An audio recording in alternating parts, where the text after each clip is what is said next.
Pessoal, então vamos começar, né? Se aparecer mais alguém aí, a gente dá continuidade de qualquer forma. Na última aula, a gente iniciou os temas da semana 1 do PET complementar, né? Com esse assunto aqui, a crise do sistema colonial, ok? É, eu recomendei que vocês seguissem o canal do professor Dimas Antônio, o canal do professor Vini, Super História, e o meu canal, professor Edivaldo História. É, passei para vocês uma visão geral, né, por cima mesmo, bem a grosso modo, do iluminismo, ok? Falamos aqui sobre o John Locke, a questão do direito à propriedade privada, do direito do cidadão de se rebelar, né, de resistir a governos autoritários, né, e a questão dos direitos fundamentais, né, que seriam o direito à vida, o direito à liberdade e à propriedade privada, que esses direitos eles são direitos invioláveis, né, segundo a visão de John Locke. E também a visão do Adam Smith, né, que diz que o mercado ele se autorregula, ele não precisa de uma intervenção estatal para que ele funcione, né? E que as desigualdades sociais, os problemas sociais, todos eles seriam combatidos sozinhos, por si só, desde que não houvesse a intervenção do Estado, ok?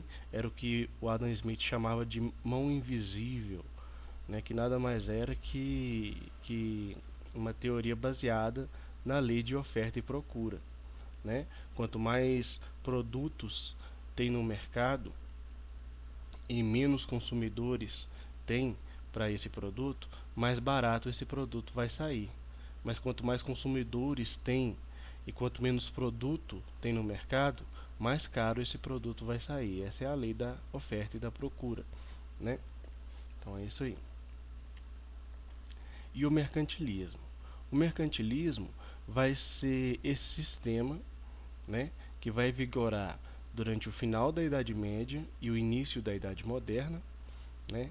Ele vai se manter até mais ou menos o fim, até a Revolução Industrial, né, onde vai surgir um novo modelo de capitalismo, né? O mercantilismo pode se chamar, né, pode se dizer, dentro do contexto pós-medieval como a primeira forma de capitalismo que se estabeleceu, né, até a Revolução Industrial, onde vai surgir um capitalismo industrial e chegar até hoje, né, onde a gente tem um capitalismo financeiro. Mas o que seria o mercantilismo, pessoal? Mercantilismo, como eu expliquei na última aula, seria aquele sistema em que o rei vai ter o poder absoluto e ele vai ter total liberdade para fazer a intervenção na política, né? Segundo o slide aqui, o mercantilismo é o conjunto de ideias e práticas econômicas desenvolvidas pelos estados europeus na Idade Moderna, entre os séculos XV e XVII, como forma de assegurar o crescimento político e econômico e fortalecer as classes e grupos ligados a monarquias, né? Quais seriam essas classes ligadas às monarquias, né? Depende da situação, porque aqui no século XV a gente já vai ver o crescimento da reforma protestante. Então isso aí pode gerar uma variação, porque os países que vão aderir à reforma protestante vão ter as suas religiões próprias, religiões desligadas da autoridade papal, da autoridade católica, né? Mas no geral, dentro das nações católicas, a situação das classes ligadas às monarquias seria o clero e a nobreza, ok? E após o fim, né, da Baixa Idade Média e o início da Idade Moderna também vai ter a burguesia. Só que a burguesia ela vai estar aí num papel de pagamento de tributos. Ela vai pagar tributos para se manter na ativa, se manter fazendo comércio, gerando lucros, né? Ela vai ter que pagar pesados impostos para essa monarquia absolutista, né? E o Estado passa a intervir diretamente na economia, ou seja, vai ser o rei que vai decidir como que os recursos devem ser cobrados, devem ser aplicados, né? Então, o rei ele vai ter autoridade total nas mãos. Vão existir os conselhos, né? Que pode-se dizer que vai ser um sistema pré-parlamentar, né? Vai existir uma reunião entre os principais membros é, da nobreza, do clero, né? No clero, no caso das nações católicas, né? E alguns membros também da burguesia que vão conseguir algum destaque. No entanto, esses conselhos, eles não vão ter muito papel de decisão na sociedade, porque a palavra final, a autoridade máxima dentro da nação vai ser a do rei, vai ser a do monarca, ok? Existem algumas características também que a gente tem que citar dentro do contexto do mercantilismo, né? Uma delas é o protecionismo. O que é esse protecionismo? O rei ele sempre vai buscar manter a sua nação o mais rica possível. O objetivo máximo, o objetivo primário do mercantilismo é gerar lucro, né? Então, para manter esse lucro, ele vai criar uma política protecionista, ou seja, ele vai procurar sempre vender mais do que ele compra. Esse aspecto de sempre procurar vender mais do que se compra, né, é chamado de balança comercial favorável. Ele sempre vai estar lucrando mais do que ele está gastando, né? E outra característica desse protecionismo, para manter essa balança comercial favorável, seriam as políticas de implantação de taxas alfandegárias. O que são taxas alfandegárias? São impostos, né, colocados sobre os produtos importados. Então, a população ela vai ter dificuldade de ter acesso a produtos importados, produtos produzidos em outros países. Por quê?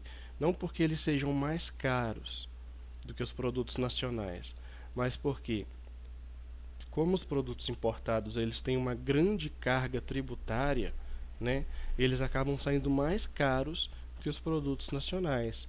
Originalmente eles poderiam até ser mais baratos, os produtos nacionais, mas devido ao acúmulo de impostos, né, que são aplicados sobre esses produtos importados, eles acabam tendo um valor mais elevado, ok?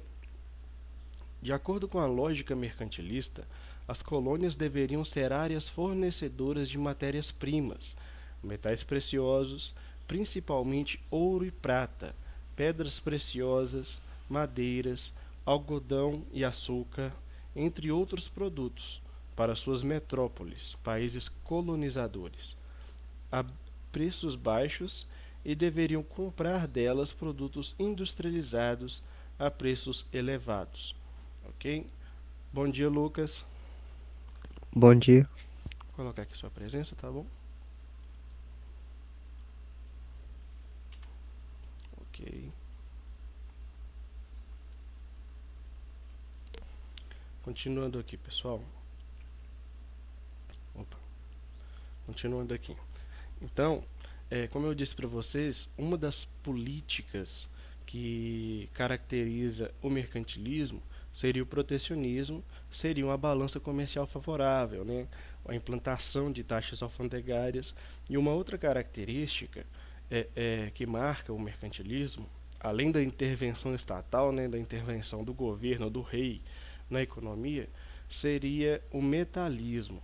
E o que é o metalismo? O metalismo é a ideia de quanto mais ouro, quanto mais metal precioso uma nação acumula dentro do seu território, mais rica ela é. É aquela mesma lógica, pessoal, da gente guardar dinheiro debaixo do colchão, tá bom? Vai ser a ideia dos países mercantilistas aqui desse período, né?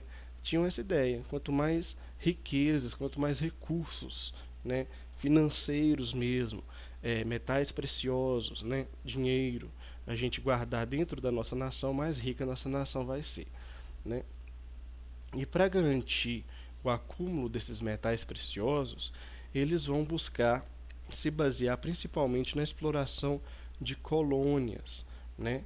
Então a gente vê aí o mercantilismo ligado diretamente com, é, com o processo de expansão marítima, né? que se deu aí entre os séculos 14, 15 e 16, né? Então, pessoal, a gente vai ter essa ligação aí entre o mercantilismo e a expansão marítima. Então, como que eles vão buscar acumular metais preciosos dentro dos seus territórios? Como foi dito aqui, né? Eles vão buscar colônias que vão fornecer metais preciosos, né? Madeiras, né? Com essas madeiras eles vão fazer comércio, esses metais preciosos eles vão cunhar moedas, né? Vão fazer joias, vão fazer comércio com esses produtos aqui que serão explorados das colônias, né? O açúcar e o algodão, o açúcar aqui, pessoal, que era um produto de altíssimo valor nesse período aqui, né? Hoje em dia a gente vai lá e toma um café com açúcar e acha que é a coisa mais natural do mundo, né?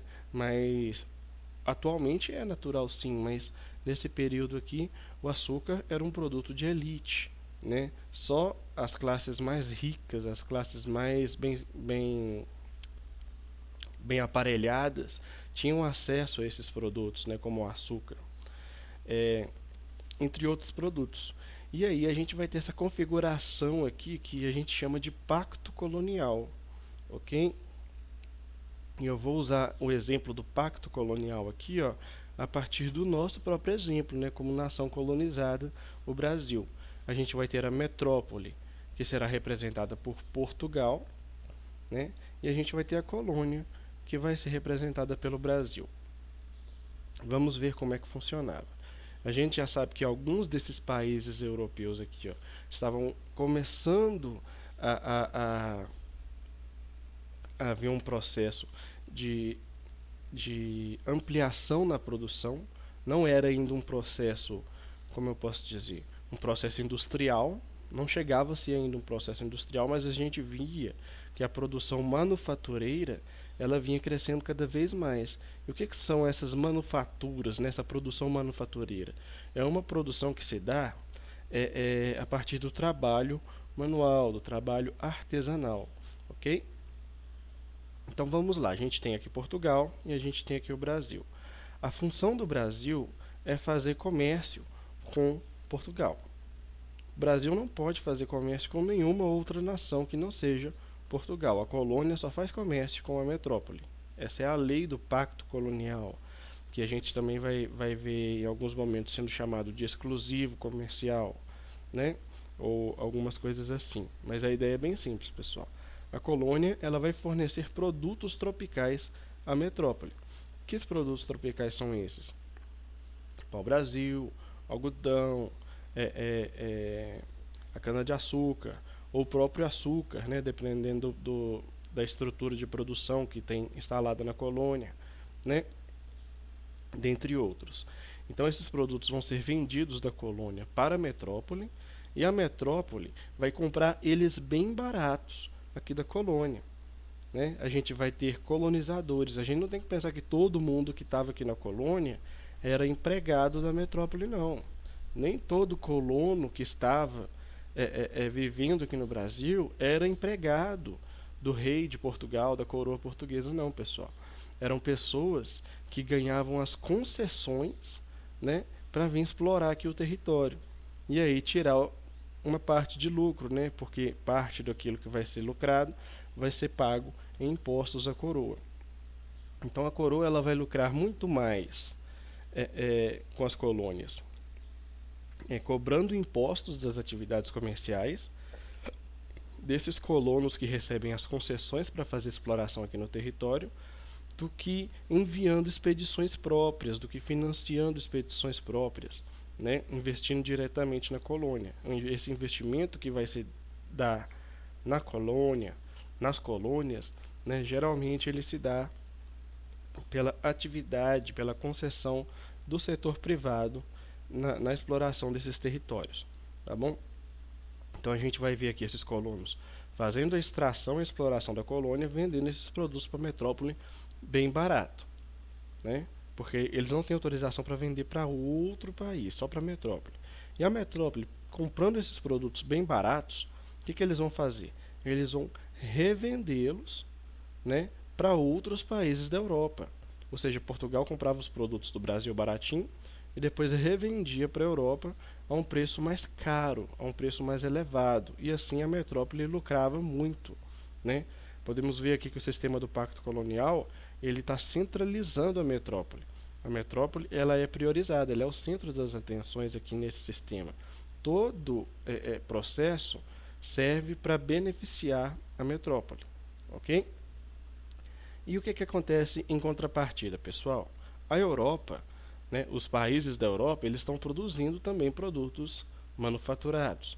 Esses produtos manufaturados são vendidos para a metrópole, ou seja, Portugal ele vai comprar sapatos, roupas, ferramentas, né, entre outros produtos manufaturados de outros países da Europa, vai comprar esses produtos a um preço relativamente barato, né? E a metrópole, Portugal, vai revender à colônia, Brasil, esses produtos, né? Se a colônia quiser comprar um sapato da Inglaterra, não pode. Se ela quiser comprar um vinho da França, não pode, né? Ela só pode fazer comércio com a metrópole, com Portugal. E aí Portugal se aproveita disso, compra os produtos de outros países da Europa, né, e alguns produtos que são produzidos dentro de Portugal mesmo, e vão revender esses produtos aqui para a colônia, né? Só que esses produtos que são revendidos para a colônia são revendidos a um preço muito elevado. Ou seja, no final das contas, a metrópole ela lucra tanto comprando os produtos da colônia quanto vendendo produtos para a colônia. Esse é o pacto colonial. É a partir desse sistema aqui que a gente vai ver o lucro se estabelecendo para as metrópoles, tá bom? Avançando aqui. Monopólio comercial. Vamos lá. O Estado, no caso, o poder real, concedia aos grandes comerciantes e banqueiros, a burguesia, o direito de explorar a venda de produtos agrícolas através das companhias de comércio. Essas companhias de comércio, pessoal, elas vão se estabelecer a partir de um momento que a burguesia começa a se fortalecer, né? E como eu já disse para vocês na aula passada, a burguesia ela vai enfrentar muitos obstáculos para fortalecer seu poder econômico, né? Para trabalhar fazendo comércio, porque o comércio não era uma coisa bem vista dentro da sociedade medieval. Então isso aí vai acabar sendo um empecilho para eles. E como que eles vão conseguir se perpetuar, né? Como comerciantes, como trabalhadores, inclusive acumular suas riquezas, né?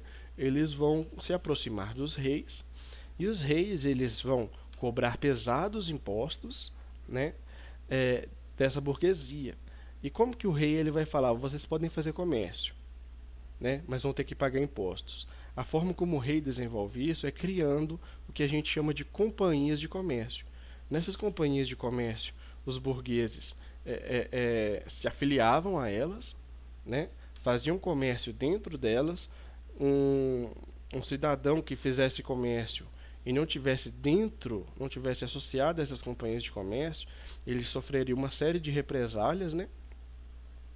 Então era necessário que eles entrassem nessas companhias de comércio e o comércio feito dentro dessas companhias era todo taxado, impostos eram cobrados sobre ele, né? Então é isso aí, vamos lá. E quem estivesse dentro dessa companhia de comércio estava legitimado dentro da sociedade monárquica, né? Dentro da sociedade absolutista europeia.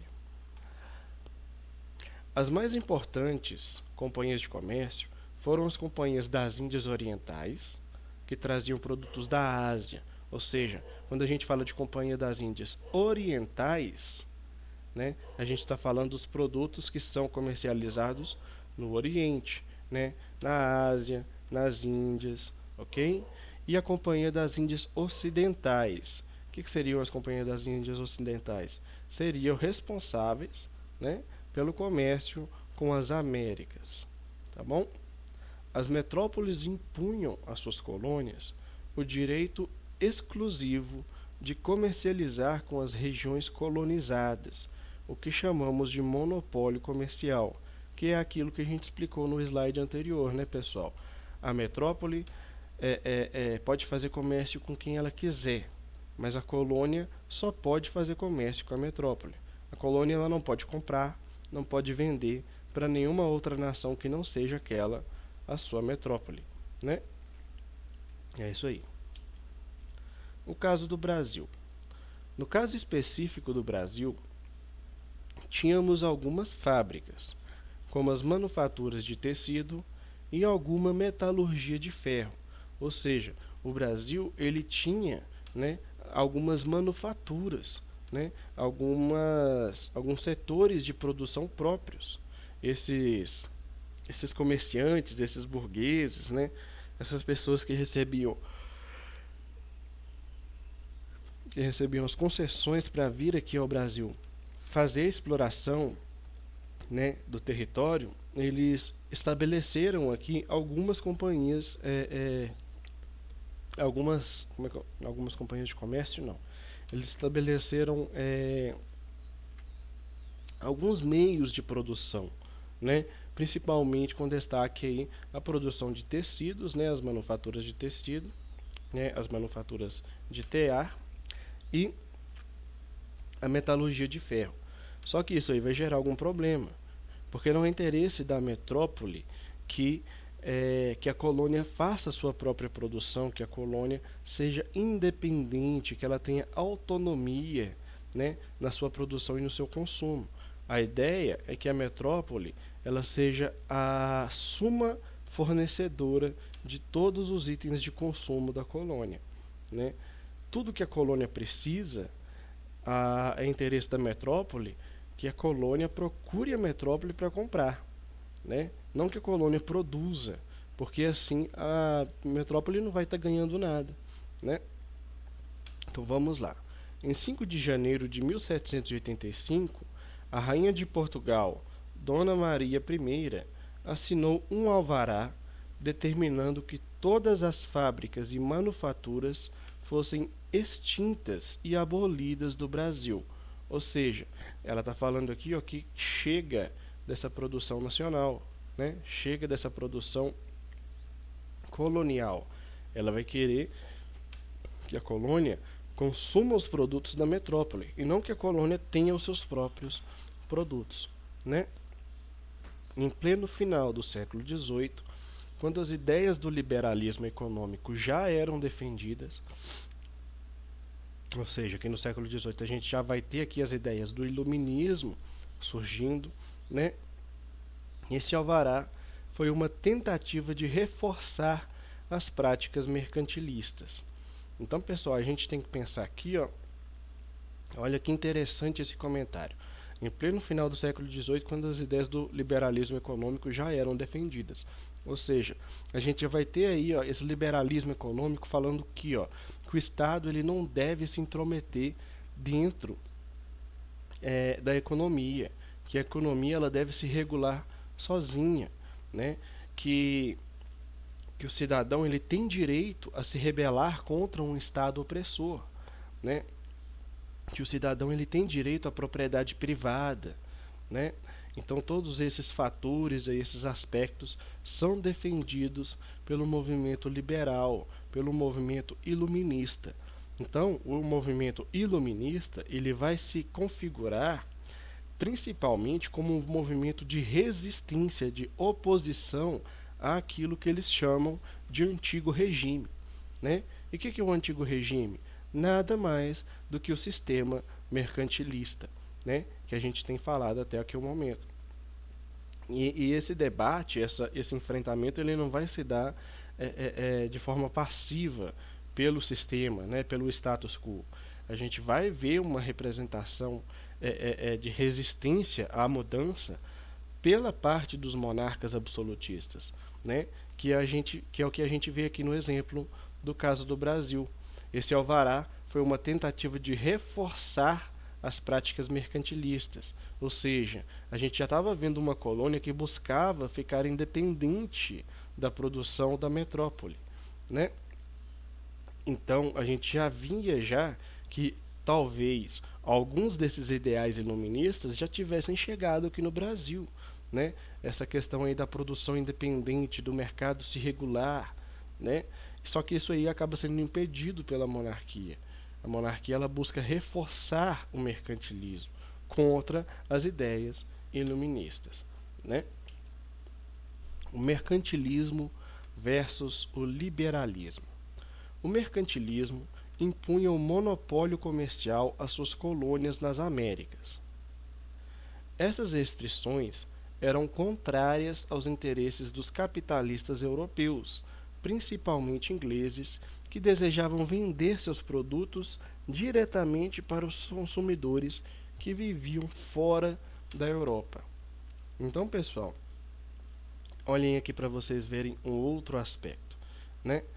Essa questão do mercantilismo e do liberalismo. Uma das principais características do mercantilismo é a exploração colonial e o pacto colonial.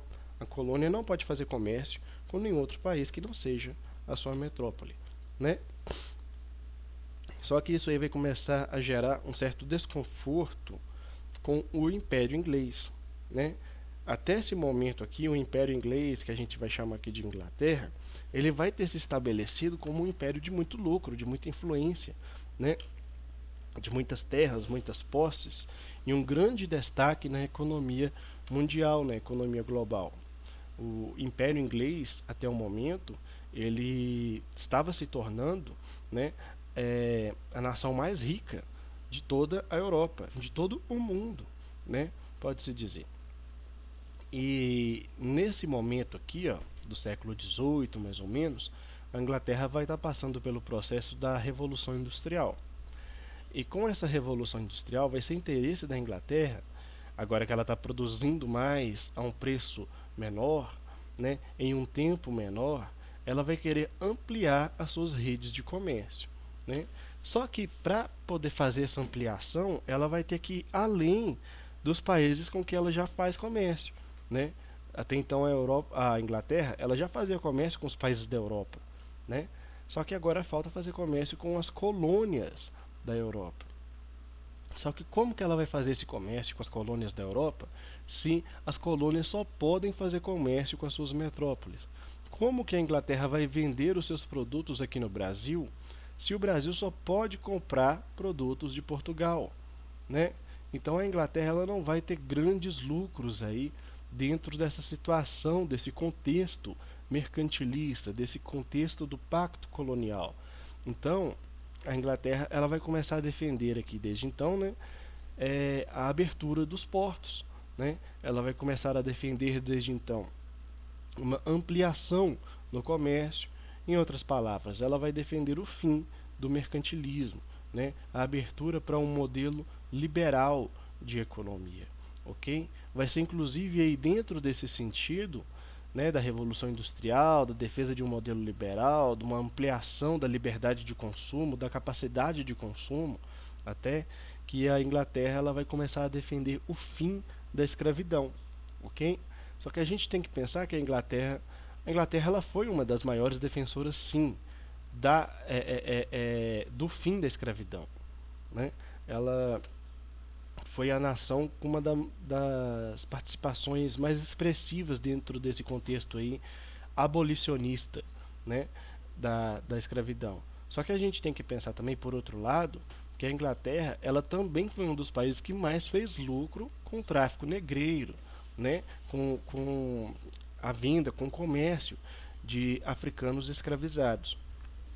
Então é muito importante a gente pensar isso para a gente chegar na conclusão de que a Inglaterra não estava fazendo essa defesa pela abolição da escravidão porque ela se humanizou, porque ela teve uma evolução, ela transcendeu na sua consciência, ela chegou a um ponto, né, de esclarecimento social, ela começou a ter pena dos escravizados. Nada a ver, né, pessoal? É porque esses escravizados, se eles trabalhassem e ganhassem um salário pelo seu trabalho, eles teriam poder aquisitivo para comprar os produtos ingleses. E nada mais que isso, ok? É essa a razão por trás da defesa, da ação, da constante reivindicação da Inglaterra pelo fim da escravidão, ok? Então é isso aí. Deixa eu só ver aqui. Ok, continuando. O colonialismo mercantilista, ele opunha-se ao capitalismo industrial, que começava no final do século XVIII, tendo como base as ideias do liberalismo econômico, a não intervenção do Estado na economia, o livre comércio e o trabalho assalariado, enquanto o mercantilismo defendia o monopólio comercial e o trabalho escravo. Okay? E aqui vem a correção das atividades. Porque o século XVIII foi de profundas transformações na Europa, o que a gente pode estar respondendo aqui? Ó? Segundo o professor Vini, a gente poderia falar assim, ó, por causa das ideias iluministas que geraram mudanças nas sociedades, na ciência, na política e na economia. Ok? Então ele atribui essas mudanças ao movimento iluminista. Ok?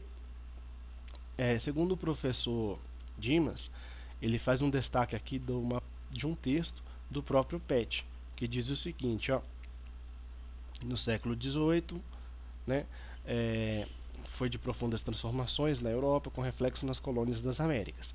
E aí diz, surgiram novas ideias políticas defendidas pelos filósofos iluministas, que questionavam principalmente o absolutismo monárquico, poder total dos reis, os privilégios de nascimento da nobreza e o poder da Igreja Católica.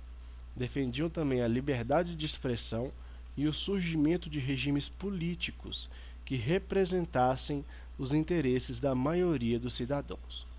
Ok? Aqui a questão 2. Quais as consequências da expansão das ideias iluministas para as colônias das Américas? O que a gente pode estar respondendo aqui, segundo o professor Vini? Seriam a insatisfação com a metrópole, levando a movimentos de independência. Ok? E aqui o professor Dimas ele destaca também essa parte aqui do Pett. Essas ideias chegaram nas três Américas, né, a América do Norte, a Central e a do Sul, influenciaram inúmeras rebeliões contra o poder colonial e os processos de independência na América. Então essas aqui, né, seriam as consequências das ideias iluministas dentro das Américas. E aqui a questão 3. Explique o liberalismo político e o liberalismo econômico. Como a gente pode estar respondendo aqui, fazendo essa diferenciação entre o liberalismo político e o liberalismo econômico? Segundo o professor Vini, o liberalismo político é uma doutrina que visa a garantia de direitos considerados fundamentais, o direito à liberdade, o direito à propriedade e a igualdade perante as leis. Né? São aqueles direitos fundamentais, os direitos inalienáveis, né? Que seriam, que se encaixariam aí na categoria do liberalismo político. E o liberalismo econômico? O liberalismo econômico, ele defende a não intervenção do Estado na economia, ele defende a livre concorrência, do câmbio livre e da propriedade privada. Ok? Segundo a citação aqui, ó, do professor Dimas, ele faz um destaque aqui em mais uma parte do texto, né, que diz o seguinte: o filósofo inglês John Locke é considerado o pai do liberalismo político. E aí explica o que é o liberalismo político, que negava a origem divina do poder dos reis e defendia a ideia de que os cidadãos deveriam ter o direito de resistirem aos governos autoritários, além de terem amplo direito à propriedade privada. Ok? E ele também destaca aqui sobre o liberalismo econômico. Suas ideias foram fundamentais para que, posteriormente, o escocês Adam Smith desenvolvesse o liberalismo econômico, né? E aí ele explica que criticava o mercantilismo, conjunto de ideias e práticas econômicas que vigoravam na Europa desde o final do século XV e que foram a base da formação dos impérios coloniais. Ok? Então essa é a diferença entre liberalismo político e liberalismo econômico. Aqui a questão 4. Compare o mercantilismo e o liberalismo econômico, né? Como que a gente pode fazer essa diferenciação entre o mercantilismo e o liberalismo econômico, né? Vamos lá, segundo o professor Vini, o liberalismo econômico ele surgiu no século XVIII como oposição ao mercantilismo, né? E o mercantilismo era protecionista. O liberalismo não queria interferência do Estado na economia. Então essa questão ela está pedindo para a gente apontar as diferenças, né, e os contextos também que se inserem cada um desses modelos de economia, ok? Segundo o professor Dimas, vocês poderiam responder assim, ó, o mercantilismo tem a ideia de interferência direta do Estado na economia. Já o liberalismo econômico acredita que não deve haver nenhuma interferência do Estado na economia, ok? Qualquer uma dessas questões aí estaria correta. Qualquer uma dessas respostas aí estaria correta. Avançando aqui, a questão 5. O que é monopólio comercial? O que a gente pode estar respondendo aqui, né? Monopólio comercial, pessoal, como seria, né? Aquilo que eu disse para vocês que seria uma empresa, né, que teria teria condições de controlar todo um setor comercial, né, todo um mercado, ok? Que se encaixaria também dentro daquilo que a gente falou das companhias de comércio, né, as companhias das Índias Orientais, que fariam comércio com o Oriente, as companhias das Índias Ocidentais, que fariam comércio com as Américas, né? Então vamos lá, o que é o monopólio comercial? O que vocês podem estar respondendo aqui, ó? De acordo com o professor Vini, é quando uma única empresa comanda um mercado específico e compete somente a ela fornecer determinado produto ou serviço. Nesse tipo de modalidade, os preços são altos porque não existe concorrência, ok? Então essa é a ideia do monopólio comercial, vai ser uma única empresa, um único setor, né, que vai controlar toda uma área, todo um campo de mercado, ok? E por isso que se fala monopólio, porque não é dividido esse controle, ok? Não há concorrência nesse controle, beleza? Segundo o professor Dimas, a gente pode responder algo assim, ó. Monopólio comercial, ele ocorre quando somente uma empresa comanda um mercado específico e compete apenas a ela fornecer determinado produto ou serviço, ok? Aqui a questão 6. Por que o alvará de Dona Maria I, em 1785, reforçou as práticas mercantilistas adotadas por Portugal no Brasil? Lembra, pessoal, que eu expliquei isso aqui para vocês? Vamos lá. Segundo o professor Vini, vocês poderiam responder algo assim. A rainha de Portugal, Dona Maria I, determinou a extinção das fábricas e manufaturas brasileiras para manter a prática mercantilista de monopólio comercial, né? E segundo o professor Dimas, foi uma forma, né, esse alvará, de reforçar as práticas mercantilistas. E é isso aí mesmo, né? Não é interesse da metrópole que a colônia ela tenha a sua própria produção, que ela tenha independência produtiva, né? A colônia ela precisa ter essa dependência produtiva para que o consumo das mercadorias da metrópole continuem sendo feitas, né? Essa é a base, é a essência da exploração mercantilista sobre as colônias, ok? O que é totalmente diferente do ideal liberal, porque o liberalismo ele vai dizer que a nação ela tem que ter livre comércio, ela tem que fazer comércio com quem ela quiser, né? Com quem lhe for mais proveitoso, tá bom? Aqui a questão 7. Por que, a partir do final do século XVIII, principalmente, industriais ingleses começaram a defender a existência de livres mercados? O que a gente pode estar respondendo aqui, né, sobre essa defesa dos livres mercados aqui pelos industriais ingleses? Segundo o professor Vini, era porque eles queriam vender seus produtos diretamente para os consumidores que viviam fora da Europa, né? E a mesma coisa é dita aqui também pelo professor Dimas, que eles desejavam vender esses produtos diretamente para os consumidores que viviam fora da Europa. É isso aí, né? Então, pessoal, a gente termina aqui a correção da semana 1, né, do PET 2.